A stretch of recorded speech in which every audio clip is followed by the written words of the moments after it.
చెల్లి చీర కట్టు ఒట్టు పెట్టు చేతులెత్తి చితక్కొట్టు కారవేసి దంచి కొట్టు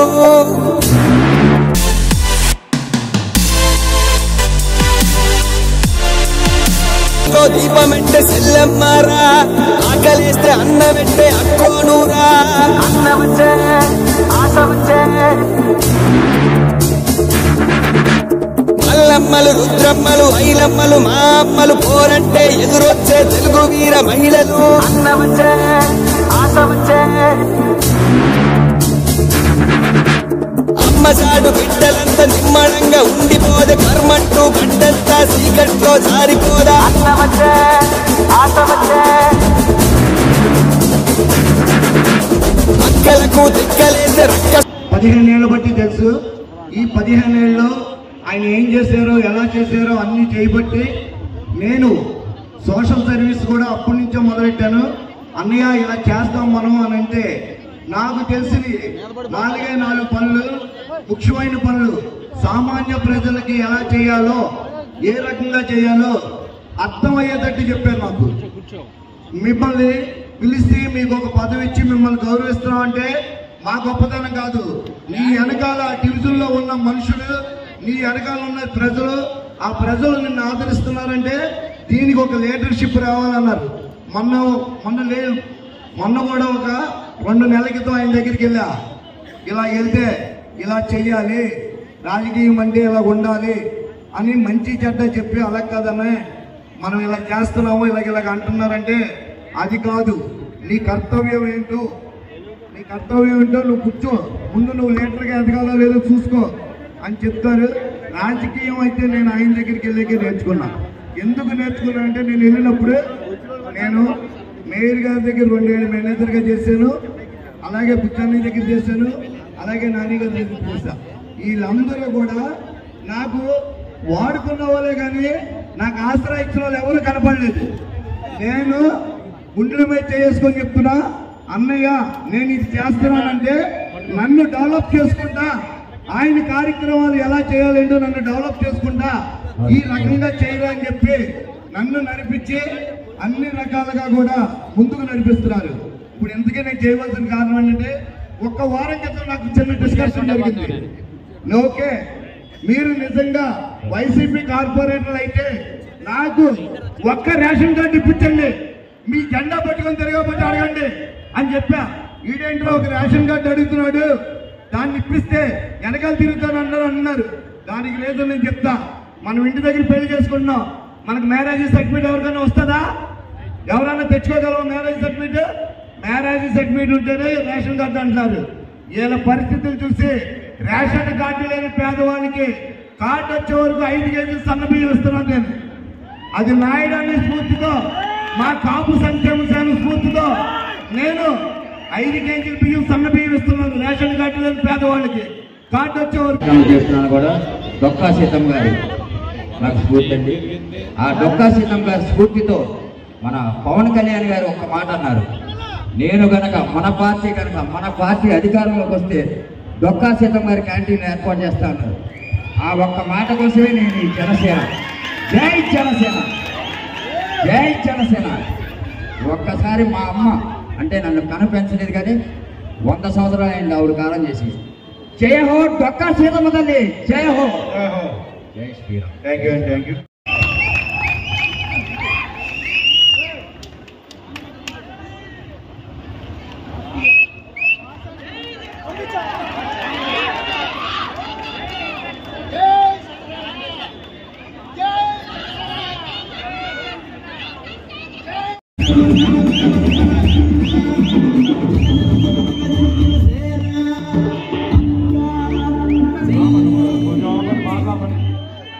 అలాగే తిరిగి మళ్ళీ ఆయన సొంత ఇంటికి ఇచ్చేసినటువంటి నారాశేషి గారిని కూడా వేదిక మీద రావాల్సిందిగా కోరుతున్నాం. ఏదైనా ఉంటే లాస్ట్ లో చేద్దరు కదండి, లాస్ట్ లో చేసుకుంది కానీ సన్మానం లాంటివి ఏమైనా ఉంటే కనుక. జై జనసేన, జై జనసేన. వద్దలాలే పవన్ కళ్యాణ్ గారి నాయకత్వం, వద్దలాలే పవన్ కళ్యాణ్ గారి నాయకత్వం. వినబట్ల ఓపిక వీర మహిళలకు అందరికీ సంబంధించి కార్యాచరణను ఈ రోజు నుంచి మనందరం తలపెట్టుకుని ఎవరికైనా వాళ్ళు మన జనసేన పార్టీ అధికారంలో రావడానికి ఏలూరు జనసేన ఎమ్మెల్యే గారు రెడ్డి అప్పలనాయుడు గారు గెలవడానికి అందరం కృషి చేద్దామని భారీ లెవెల్లో భారీ విజయంతో గెలుపుంచుకుందామని అనుకుంటున్నా. అదేవిధంగా ఏలూరులో ఎన్నో భావజాలాలు ఎన్నో భిన్నత్వాలు ఉన్న వ్యక్తులు చాలా మంది కుతంత్రాలు చేయడానికి కూడా సిద్ధంగా ఉన్నారు. ఇక్కడ ఉన్న జన సైనికులు వీర మహిళలు కూడా మనస్ఫూర్తిగా కృతజ్ఞతలు. Thank you. అలాగే నగర చుట్టుపక్కల ఇళ్ళలో ఉన్న వాళ్ళందరూ కూడా ఆడవాళ్ళందరూ నాకు తెలియజేయడం జరిగింది. దానికి ఈయన విషయం చెప్తామని చెప్పేసి అంటే ఆయన ఫోన్ ఎత్తుతా సరే ఇది ఇలా కాదని చెప్పి ఆయన పేరు మీద ఒక ప్రెస్ నోట్ రిలీజ్ చేసాం. మరుసటి రోజు పేపర్లో వచ్చింది. పేపర్లో వచ్చిన రోజున కాకుండా తర్వాత రోజు పరిగెట్టుకుంటూ వచ్చి ఆ ఏరియా కార్పొరేటర్ ఆ సమస్యను పరిష్కరించాడు. అది కాక అక్కడున్న లేడీస్ అందరూ ఇక్కడ ఎవరు ఇచ్చారో ఏంటో నాకు తెలియదు. వీళ్ళందరూ కూడా రెడ్డి అప్పలనాయుడు గారికి చెప్పాల్సిన అవసరం ఏంటి, రెడ్డి అప్పలనాయుడు గారు ఏమైనా వచ్చి ఇక్కడ పనిచేస్తారా అని అడిగారు. అక్కడ ఒక మహిళ ఆవిడ కోపం వచ్చి ఒక మాట అంది, మీతో పని చేపిస్తుంది ఈరోజు రెడ్డి అప్పలనాయుడు గారు అని. అంటే నాయుడు గారు అక్కడ ఉండడం అసలు ఆయన ఒక ప్రెస్ నోట్ ఇచ్చినా చాలు మనకి ఏ సమస్య ఉన్నా అక్కడ పరిష్కారం అయిపోతుంది. అంటే ఇక్కడ ఈ రెడ్డి అప్పలనాయుడు గారు ఏలూరు నియోజకవర్గంలో ఎంత స్ట్రాంగ్ క్యాండిడేట్ అనేది క్లియర్గా అర్థమవుతుంది స్పష్టంగా. ఈ విధంగా అనేక సమస్యలు ఏలూరు నియోజకవర్గంలో ఎక్కడ ఏ మూలన్నా సరే ఎవరికైనా ఏదైనా సమస్య ఉందంటే ముందు రెడ్డి అప్పలనాయుడు గారు గుర్తొస్తారు. ఆ సమస్య మీద ఆయన వచ్చి మీడియాలో వాయిస్ ఇస్తే ఖచ్చితంగా ఆ సమస్యనే సాల్వ్ అవుతుంది. అందులో భాగంగానే ఈ రోజు నిన్న కాక మొన్న ఫిలోస్పేటలో 4 ఏళ్ల నుంచి మనం పోరాటం చేస్తున్నాం. ఆ ఫిలోస్పేట సంబంధించిన రోడ్డు వేయండి బాబు, ఇక్కడున్న ప్రజలందరూ చాలా ఇబ్బంది పడతారు, అక్కడున్న ఊపిరితిత్తులు వ్యాధి గురవుతున్నారు వాళ్ళందరూ చెప్తుండే వెళ్ళ గట్టిగా రెడ్డి అప్పలనాయుడు గారు ఒక రోజు వచ్చి అక్కడికి వచ్చి అక్కడ నీటిలో కూర్చున్నారు. ఆ గోతుల్లోనే కూర్చుని ధర్నా చేశారు. ఆ చేసిన తర్వాత ఉపశమనం నిన్న కలిగింది. ఆ చేసిన వాళ్ళు ఏదో పెద్ద ఘనకార్యం చేసినట్లుగా వాళ్ళ శాసనసభ్యులు ఏలూరు నియోజకవర్గానికి 50 కోట్ల నిధులు తీసుకొచ్చారు. ఆ నిధులు తీసుకొచ్చి మొత్తం అభివృద్ధి చేసేస్తున్నారంట. 4 ఏళ్ల నుంచి 50 కోట్ల నిధులైనా వచ్చినాయి మనకి. ఏలూరు నియోజకవర్గానికి 4 ఏళ్ల నుంచి 50 కోట్లు వచ్చినాయి. ఈ 50 కోట్లతోనే ఆ ఏలూరు నియోజకవర్గం అభివృద్ధి అయిపోతుందా, ఇది తెలుసుకోవాలి ముందుగా. అలాగే ఈ సభ ఉద్దేశించి కాపు సంక్షేమ సేన జిల్లా అధ్యక్షులు పులిసిరామ గారిని మాట్లాడాల్సిందిగా కోరుతున్నాను. మూలం నుండి వచ్చేసినటువంటి జనసేన అభిమానులకు, జన సైనికులకు, వీర మహిళలకు ఈనాటి కార్యక్రమానికి మనందరి హీరో రెడ్డి అప్పలనాయుడు గారికి, అలాగే మరొక నేనైతే అనుకుంటున్నాను ఈ రోజున జనసేన తెలుగుదేశం పార్టీల విజయం ఈ సభే నాణ్య పలుకుతుందని చెప్పిన సందర్భంగా తెలియజేస్తా ఉన్నా. కారణం ఈ వేదిక మీద 2 పులులు ఉన్నాయి. ఒక పులి రెడ్డి అప్పలనాయుడు గారు అయితే మరో పులి నారా శేషు గారు. వీళ్ళిద్దరూ కలిశారు. త్వరలోనే మరో పులి కూడా కలుస్తుంది. ఈ ఏలూరులో జనసేన టీడీపీ ఉమ్మడి అభ్యర్థి విజయాన్ని ఎవరు ఆపలేరని చెప్పి సందర్భంగా మీ అందరూ కూడా మనం చేస్తా ఉన్నాం. అలాగే మన జన సైనికులకి ఉత్సాహం ఎక్కువ, ఆవేశం కూడా ఎక్కువే. దయచేసి ఎటువంటి పుకార్లు నమ్మద్దు. ఎందుకంటే మనం ఏదన్నా ఒక విజయం కోసం పరుగు పెడుతున్నా, ఒక ఆట ఆడుతున్నా అనేక ఆటంకాలు సృష్టిస్తారు ప్రత్యర్థి పార్టీల వారు కానీ ప్రత్యర్థులు కానీ. ఎటువంటి ఆవేశాలకి లోరు కావద్దు. మన గోల్ ఏంటో స్పష్టంగా ఉంది. ఆ దిశగానే ప్రయాణం చేయాలి, ప్రయత్నించాలని చెప్పి జనసేన సైనికులకి నేను సవినయంగా మనవి చేస్తా ఉన్నా. అప్రమత్తంగా ఉండండి. మనలో మనకి విభేదాలు సృష్టించడానికి చాలా శక్తులు కుటిల యత్నాలు చేస్తా ఉన్నాయి. వాటిని షికారులు చేస్తా ఉన్నాయి. ఎటువంటి పుకార్లు నమ్మవద్దని చెప్పి ఈ సందర్భంగా మీకు మనవి చేస్తా ఉన్నా. అలాగే పవన్ కళ్యాణ్ గారి వ్యూహం చాలా గొప్పది. చాలా మంది కొద్దిమంది సీనియర్లకు మాత్రమే అది అర్థమవుతుందని చెప్పి సందర్భంగా మీ అందరికీ తెలియజేస్తూ ఒక విషయం మీకు చెప్పదలుచుకున్నా. పవన్ కళ్యాణ్ గారు మీటింగ్ పెడితే లక్షలాది మంది జనం వస్తున్నారు ఇప్పటి వరకు. సరే, అది పాత చరిత్ర. ఓట్లు చూస్తే ఎలా పడుతున్నాయో తెలియదు. నిజంగా మన అందరం కూడా ఇక్కడికి వచ్చినటువంటి వాళ్ళందరం కూడా పవన్ కళ్యాణ్ గారి అభిమానులు అయితే ప్రతి ఒక్కళ్ళు కూడా రేపు ఎన్నికల రోజున మనం అంటే నమ్మేటువంటి వాళ్ళు కనీసం మన బంధువుల్లో కానీ మిత్రుల్లో కానీ కనీసం 10 మంది అయినా ఉంటారా? మనమంటే నమ్మకం గలవాళ్ళు 10 మంది అయినా ఉంటారు కదా. ఈ 10 మందిని ఒక్కొక్కళ్ళు ఇక్కడికి వచ్చిన వాళ్ళందరూ కూడా ఒక్కొక్కళ్ళు 10 మందిని చెయ్యి పట్టుకొని పోలింగ్ బూత్ వరకు తీసుకువెళ్ళగలిగితే పవన్ కళ్యాణ్ గారు ముఖ్యమంత్రి కాకుండా ఈ ప్రపంచంలో ఏ శక్తి అవ్వదని చెప్పి మనలో ఉండాలి ఐకమత్యం, మనలో ఉండాలి పట్టుదల. రాజకీయం వేరు, అభిమానం వేరు. రాజకీయ కార్యకర్త వేరు, అభిమాని వేరు. ఆ తేడా మీరు తెలుసుకోండి సోదరులారా. అభిమానం ఉందంటే సరిపోదు, ఓట్లు వేయించాలి. పవన్ కళ్యాణ్ గారి మీద ఉన్నటువంటి అభిమానాన్ని ఓట్ల రూపంలో మలుచుకున్నప్పుడే మనం అనుకున్నది సాధిస్తామని చెప్పి తెలియజేస్తూ ఈ అవకాశం ఇచ్చినట్టు నాయుడు గారిని ఎమ్మెల్యేగా చూడాలని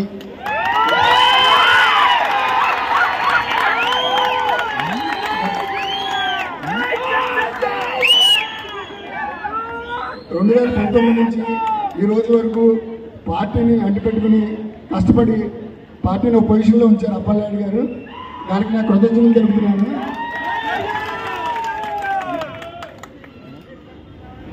అలాగే పవన్ కళ్యాణ్ గారికి ఏలూరు సీట్ గెలిపించి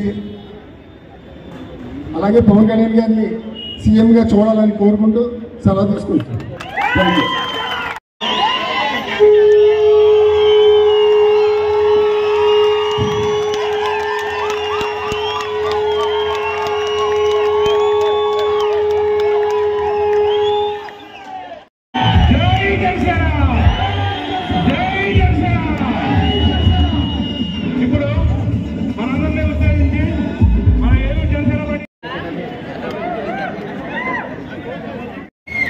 ఈ రోజున ప్రతి ఒక్క జన సైనికుడు, ఒక యోధుడు ఈ తాటాకు సప్పుళ్ళకి బెదరం, సమరానికి సిద్ధం అని ఈ రోజున మనమంతా కూడా ఈ యొక్క సమావేశానికి రావడం జరిగింది. సోదరులారా, ఈరోజు ముఖ్యంగా ఈ యొక్క సమావేశం రాబోయేటువంటి 60 రోజుల్లో జరిగేటువంటి సమగ్రానికి, ఎన్నికల సమగ్రానికి మనం సిద్ధం కావడానికి మరి పవన్ కళ్యాణ్ గారు ఇస్తున్నటువంటి వారి యొక్క సిద్ధాంతాలు కానివ్వండి, వారి లక్ష్యాలు కానివ్వండి, ఆశయాలు కానివ్వండి, ఈ రాష్ట్రంలో ఉన్నటువంటి యువతి యువకుల యొక్క భవిష్యత్తు కాపాడటానికి ఈ రాష్ట్రంలో విధ్వంసాలతో కూడుకున్నటువంటి పరిపాలన కొనసాగుతూ ఉంది. ఈ యొక్క పరిపాలన ఇంటికి పంపించాలి. ఈ రాష్ట్రంలో ఉన్నటువంటి సకల సంపదను దోచుకుంటున్నటువంటి ఈ ముఖ్యమంత్రి జగన్మోహన్ రెడ్డికి గుణపాఠం ఈ రాష్ట్ర ప్రజలు చెప్పడానికి చాలా సంసిద్ధంగా ఉన్నారనేటువంటి విషయాన్ని ఈ రోజున పవన్ కళ్యాణ్ గారు కానీ, మరి ఒక ఆశయంతో ఉన్నటువంటి పవన్ కళ్యాణ్ గారు, విజన్ ఉన్నటువంటి చంద్రబాబు నాయుడు గారు, ఈ ఇద్దరు కలిసి అలయన్స్ గా ఈ రోజున రాష్ట్రంలో ఒక సుస్థిరమైనటువంటి ప్రభుత్వాన్ని ఏర్పాటు చేసి తద్వారా ఈ రాష్ట్ర భవిష్యత్తును కాపాడి రాష్ట్రంలో ఉన్నటువంటి ప్రజల యొక్క ఆశలకి ఆకాంక్షలకి అనుగుణమైనటువంటి ఒక సుస్థిరమైనటువంటి ప్రభుత్వాన్ని ఏర్పాటు చేయడం కోసం మరి అలయన్స్ ఈ రోజున ఏర్పడింది. మనం ఈ రోజున వైఎస్ఆర్ పార్టీ అనేక రకమైనటువంటి ఎత్తులు పై ఎత్తులు వేస్తూ మరి ప్రజల్ని విభజిస్తూ, కులాల వారీగా విభజిస్తూ ఈ రోజున ఓట్లు కూడా తొలగించేటువంటి పరిస్థితి కానివ్వండి, ఏదైతే ప్రజలు ఓటు అనేటువంటి ఆయుధంతోనే ఈ రోజున ఏ ప్రభుత్వాన్ని గద్దెనెక్కించాలన్నా, ఏ ప్రభుత్వాన్ని గద్దె నుంచి దింపాలన్నా ఓటు అనేటువంటి ఒక ఆయుధము, ప్రజలకు ఇచ్చినటువంటి ఆయుధం అది ఒకటే. ఆ రకంగా ఈ రోజున ఓటును కూడా తొలగించేటువంటి పరిస్థితి. మనం రేపొద్దున ఇదే ఇక్కడికి వచ్చినటువంటి కార్యకర్తలు, నాయకులు, మహిళలే కాకుండా ప్రతి ఒక్కరు కూడా తమ బంధువుల్ని, తమ స్నేహితుల్ని, తమ ఉన్నటువంటి వీధిలో ఉన్న వాళ్ళని, ఆ రోడ్లో ఉన్న వాళ్ళని, జరుగుతున్నటువంటి నష్టాన్ని వాళ్ళకి తెలియజేసి మరి ఇక రాష్ట్ర భవిష్యత్తును కాపాడుకోవాల్సినటువంటి అవసరం మనందరి మీద ఉంది. ఈరోజు జనసేన పార్టీ 2019లో మరి నాకు ఏలూరు నియోజకవర్గ ఎమ్మెల్యే అభ్యర్థిగా టికెట్ ఇచ్చిన రోజున పవన్ కళ్యాణ్ గారు ఒక వేదికని పోరాటం చేయడానికి ఒక వేదికని ఇచ్చారు. 2019లో గెలవన్నటువంటి విషయం నాకు తెలుసు. ఎందుకంటే సుదీర్ఘమైనటువంటి 30-35 సంవత్సరాలు ఈ రాజకీయ రంగంలో అంచెలంచెలుగా గ్రౌండ్ స్థాయిల నుంచి, గ్రామ స్థాయిల నుంచి, మండల స్థాయిల నుంచి అనేకమైనటువంటి విషయాలు ప్రజలు, పేదవాళ్ళు, మధ్యతరగతి ప్రజల యొక్క విషయాలు కానీ, వ్యాపార వాణిజ్య రంగాల్లో పడుతున్నటువంటి ఇబ్బందులు కానీ, ఒకవైపున రైతాంగం ఎదుర్కొంటున్నటువంటి సమస్యలు కానీ, అన్నిటిలో కూడా చిన్నతనం నుంచి అన్ని విషయాల్లో కూడా సమగ్రమైనటువంటి ఒక అవగాహనతో వస్తున్నటువంటి తరుణంలో ఒక వేదిక, ఎందుకంటే పవన్ కళ్యాణ్ గారు జనసేన పార్టీ అనేటువంటి ఒక వేదిక నాకు 2019లో ఇచ్చారు.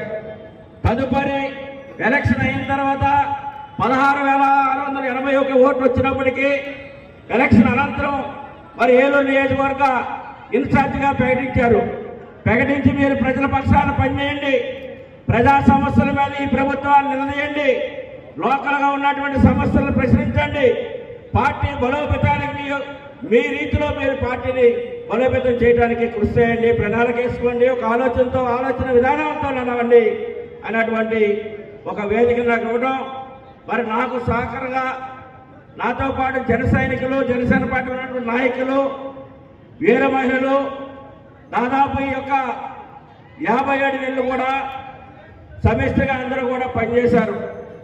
ఏ ఒక్క నాయకుడు ఒకడే పనిచేయలేడు. తనకి కావలసినటువంటి సైన్యం ఎక్కడైతే ఉందో ఆ సైన్యాన్ని సమకూర్చుకొని అందరినీ సమన్వయపరచుకొని అందరం కలిపి ఒక యూనిటీగా ఐకమత్యంగా పనిచేసినప్పుడు మాత్రమే అది సాధ్యపడుతుంది. మరి ఈ రోజున ఏలూరులో మన శాసనసభ్యులు చూసాం. తన నాకు 94లో ఇండిపెండెంట్గా పోటీ చేశాడు. అప్పుడు 5,000 ఓట్లు వచ్చిన తనకి 99లో పోటీ చేసి ఓడిపోయారు. 2004లో గెలిచారు, 2009లో గెలిచారు, 2014లో ఓడిపోయారు. తర్వాత ఎమ్మెల్సీ వచ్చింది. 2019లో మరి జనసేన పార్టీ ఇక్కడ పోటీ చేసింది కనుకనే తన 3,000-4,000 ఓట్లతో 4,070 ఓట్లతో బయటపడ్డాడు. కానీ గెలిచిన తర్వాత ఈ ప్రభుత్వంలో మరి వైద్య ఆరోగ్య శాఖ మంత్రిగా, ఒక డిప్యూటీ సీఎంగా ఒక మంచి అవకాశం వచ్చింది. మేము కూడా సంతోషించాం. ఏలూరు నియోజకవర్గానికి మంచి రోజులు వచ్చినాయి. ఏలూరు నియోజకవర్గంలో సమస్యలన్నీ పరిష్కారం అవుతాయి, వైద్య రంగం కూడా మెరుగుపడుతుంది, ఇక్కడ ఏ నిధులు కావాల్సినా సక్రమంగా జరుగుతుంది. కానీ ఈ యొక్క శాసనసభ్యుడు ప్రజలన్నీ గిట్టదు, ప్రజల్ని వివక్షతో చూస్తాడు, ప్రజలను పట్టించుకునే పరిస్థితి ఉండదు. మరి కరోనా టైంలో ఎక్కడా కూడా కనిపించినటువంటి దాఖలా కూడా లేదు. ఈయన వచ్చి చేసింది ఏంటంటే దాదాపు ఇటు కైకలూరు, ఇటు గంగారెడ్డిగూడెం, ఇటు భీముడవాలు పరిసర ప్రాంతాల నుంచి 40-50 గ్రామాలు కానివ్వండి, పక్కనున్నటువంటి పట్టణాలు కానివ్వండి, ఈ జిల్లా వ్యాప్తంగా మరి గవర్నమెంట్ హాస్పిటల్కి వేలాది మంది ప్రజలు వస్తూ ఉన్నారు. ఈ మహానుభావుడు చేసింది ఏంటంటే ఏదైతే పాత సీసాలో కొత్త సారా అన్నట్లుగా ఉన్నటువంటి హాస్పిటల్కి రంగులేసి, మెడికల్ కాలేజ్ చేసి అక్కడ ఉన్నటువంటి డాక్టర్స్ అందరినీ కూడా పిహెచ్ సెంటర్కి పంపించాడు. ఇక్కడ వైద్యం లేదు, మందులు లేవు. దాని మీద కూడా జనసేన పార్టీ ఒక కార్యక్రమం తీసుకొని మనం మన యొక్క నిరసనని, ఆందోళనని వ్యక్తం చేస్తాం ఈ ప్రభుత్వానికి. మరి ప్రతి ఒక్క చోట ఇందాక ప్రసాద్ గారు చెప్పారు, శనివారపేటలో ఎమ్మెల్యే నాని గారి ఇంటికి 1 కిలోమీటర్ దూరంలో ఉన్నటువంటి దేవంగలపేటలో సుదీర్ఘ కాలంగా మురుకు నీటిలో నడుస్తూ వెళ్తున్నటువంటి ప్రజల బాధ 1 కిలోమీటర్ దూరంలో ఉన్నది. మేము జనసేన ప్రజా సమస్యలపై జనసేన పోరుబాటు కార్యక్రమంలో వెళ్ళాం, చెప్పాము, అల్టిమేట్ ఇచ్చాం. 15 రోజుల్లో నువ్వు వేస్తావా లేకపోతే మేము వేస్తావా రోడ్డు అని. 16 రోజుల్లో అక్కడ కూర్చున్నాం. మెటీరియల్ తెద్దాం అనుకుని ఈరోజు అధికారులు వచ్చి 15 లక్షల రూపాయలు పెట్టి తర్వాత సీసీ రోడ్డు వేశారు. అదేవిధంగా వంగాయగూడెం, గొల్లాయగూడెంలో అక్కడ మంచినీరు బావి మొత్తం చెడిపోయింది.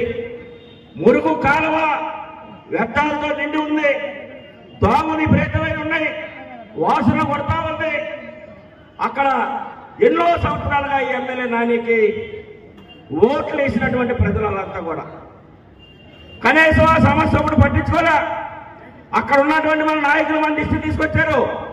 మనం వెళ్ళో 25వ తారీఖు కల్లా నువ్వు చేయకపోతే మేము చేస్తామని చెప్పాం. వాళ్ళు చేయలేదు. 26వ తారీఖున మనం జేసీపీలో టాటర్లు పెట్టి స్కెల్ట్ చేస్తా ఉంటే అప్పుడు మున్సిపల్ అధికారులందరూ కూడా వచ్చారు. మున్సిపల్ అధికారులందరూ వచ్చి మేము చేస్తా ఉన్నారు. మళ్ళా చేయలేదు. మళ్ళా మనం పోకరు ఇచ్చాం. మనం ఇతర పార్టీ వాళ్ళలాగా దొంగసాటుగా వెళ్ళే పరిస్థితి కాదు. అంటే ఏ కార్యక్రమం ఇచ్చినా ఎస్బీ వాళ్ళకి కానివ్వండి, ఇంటెలిజెన్స్ వాళ్ళు కానివ్వండి, సెంట్రల్ బ్యూరో వాళ్ళు కానివ్వండి, మున్సిపల్ కమిషనర్ కానివ్వండి, వీళ్ళందరి ఫోన్లు కూడా మన యొక్క గ్రూప్లో పెడతాం. ఆ మెసేజ్ వాళ్ళందరూ కూడా పోతుంది.